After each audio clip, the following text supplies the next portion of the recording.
So research suggests that the GA6 derived from the BR6, which was designed for lap steel. By the mid-1950s, the GA6 has oatmeal Tolex. By 1958, we see it with brown Tolex, and by 1959, we see it in a completely different cabinet sporting a tweed Tolex.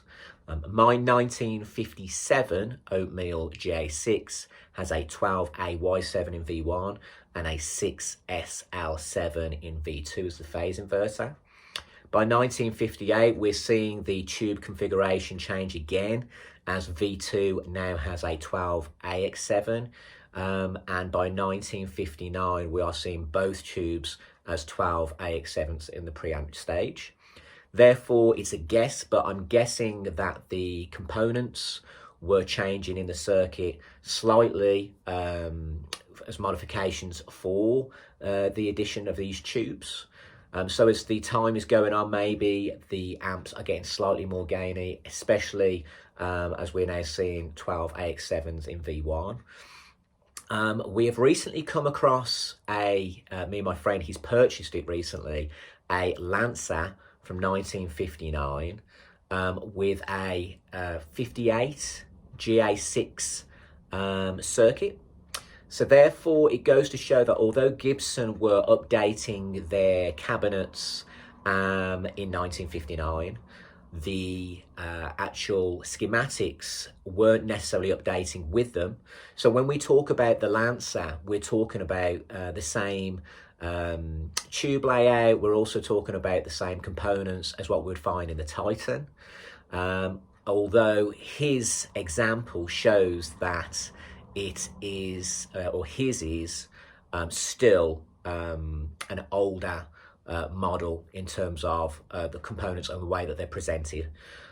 So I'm guessing by mid-59 into late 59 is where we start seeing the change to that circuit to become what we know as the Lancer circuit.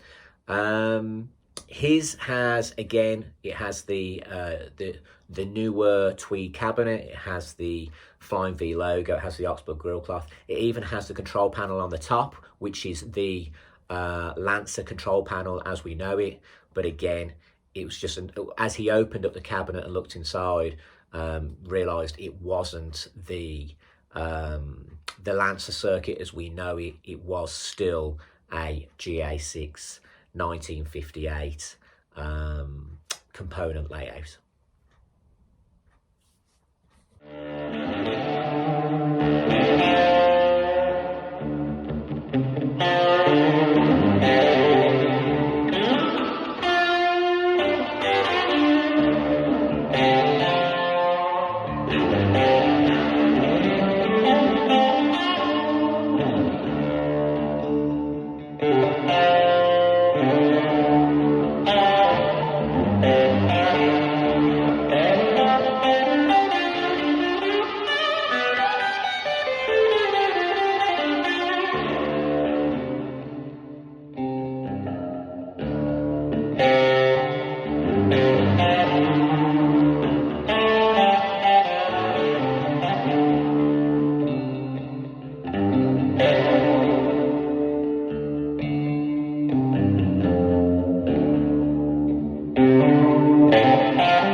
Thank